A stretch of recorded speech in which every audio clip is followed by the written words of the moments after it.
आपको बताएं, सेल्स एक ऐसा प्रोफेशन है जो कि कभी मात नहीं खा सकता। अगर आपको बेचना आता है तो आप कितना भी चाहो उतना पैसा कमा सकते हो। अंधा पैसा है दुनिया में, आप जितना चाहो उतना कमा सकते हो। बस आपको बेचना आना चाहिए। लोगों को बेचना नहीं आता, डर लगता है सेल्स से। बनिया एक ऐसा पर्सन है, अगर उससे कहो ना मिट्टी भी बेचनी है, बेच देगा। एक बार की बात है, वो घर से निकलता है सामान बेचने के लिए। जो छोटा मोटा सामान होता है वो बाहर जाकर बेचता है बनिया। उसकी मम्मी गलती से, उसकी जो माता जी होती है, गलती से वो जो ट्रॉली होती है उसे बदल देती है। वो ट्रॉली रख देती है मिट्टी वाली, जो कि वो मिट्टी फेंकने जा रही थी। वो ट्रॉली आपस में आमने सामने होती है। उसे याद आता है कि अरे ये मिट्टी मुझे फेंकनी है, यहीं पर खड़ी कर देती है वो ट्रॉली माता जी उसकी।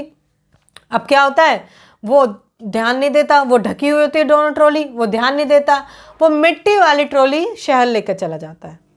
शहर लेकर चला गया। अब वो देखता है, जैसे ही वो खोलता है, ओह ये तो मिट्टी है, अब क्या करूं। यहाँ तक आया हूँ, पैसा भी लगा है, टाइम भी लगा है, सुबह निकला था, लगभग 3 घंटे लग गए हैं, क्या करूं क्या करूं। वो मिट्टी बेचना चालू कर देता है। अब आपको अगर मिट्टी कैसे बिकेगी, वो दिमाग लगाता है इस तरीके से कि ये मिट्टी जहाँ भी आप लगाओगे या जहाँ भी ले जाओगे ये सोना बन जाएगी। ये मिट्टी इतनी चमत्कारी है, मतलब कि इतनी चमत्कारी या मिरेकल मिट्टी है कि अगर आप कहीं भी इसे इस्तेमाल करोगे तो ये सोना बन जाएगी, पैसे में बदल जाएगी। ऐसी मिट्टी भगवान श्री कृष्ण के पास थी। कभी ऐसी चीज़ों को बताकर बेचता है और लोग खरीदते हैं। जिस मिट्टी के कुछ भी भाव नहीं था, जो यूं ही उसकी माताजी फेंकने जा रही थी, वो उस मिट्टी को बेचकर, 1 किलो मिट्टी बेचकर कम से कम 1000 कॉइन कमाता है 1 किलो मिट्टी पर। और लगभग वो 10 किलो मिट्टी होती है, तो इतने पैसे कमाए आता है वो कि दोबारा शायद 2 से 3 दिन उसे जाना ना पड़े शहर। घर आता है, पर्स भरे होते हैं बहुत ज़्यादा, मतलब कि जो थैले होते थे पहले वो भरे होते हैं काफ़ी।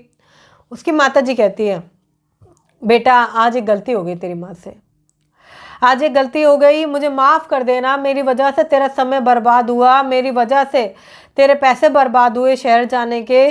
मुझे पता है तू काफ़ी निराश होगा, काफ़ी हताश होगा और ये चीज़ें तुझे परेशान करेगी, मगर मैं तुझे बताऊं, तूने देखा भी होगा, गलती से तुम मिट्टी ले गया। जिस मिट्टी को मैं पास वाले कूड़े खाने में फेंकने वाली थी वो ले गया और तेरे सामान की ट्रॉली तो वहीं रह गई। मुझे माफ़ कर देना, मैंने ध्यान नहीं दिया, जल्दी में मैंने उसके पास ही खड़ी कर दी और इतने में कुछ कर पाती तो चला गया था, मैं तो रोक भी नहीं पाई, तो चला गया था। अब वो कहता है, माँ ये तो बहुत अच्छी बात करी आपने, आपको पता भी आज मैं कितना कितना धन कमा के लाया हूँ। अब उसकी माँ को लगता है गुस्सा है, ये चिड़चिड़ा हुआ है, या ये अभी बोलेगा कि तुम्हारे जैसे पैसे नहीं कमा पाया, कुछ आज मिला ही नहीं होगा, मिट्टी बेच के क्या कमाएगा। वो कहता है, ये देखो, उसके हाथ में 4 से 5 थैले होते हैं, ये देखो मैं कमा कर लेके आया हूँ, ये कमा कर लेके आया हूँ मैं। उसकी माँ कहती है, तुमने ये करा कैसे बेटा, ये करा कैसे। तो वो कहता है, मैं बनिया का बेटा हूँ, मैं कुछ भी बेच सकता हूँ, मैं बनिया का बेटा हूँ, मैं कुछ भी बेच सकता हूँ, मुझे बिजनेस करना आता है, मुझे पैसे कमाना आता है, मुझे धंधा करना आता है, मुझे पता है पैसे कैसे कमाए जाते हैं। वो समझता है इन बातों को। माँ कहती है, बेटा फिर भी मुझे माफ़ कर देना, तूने बहुत अच्छा काम किया, मुझे पता नहीं था, मगर आज मुझे तुझ पर गर्व है।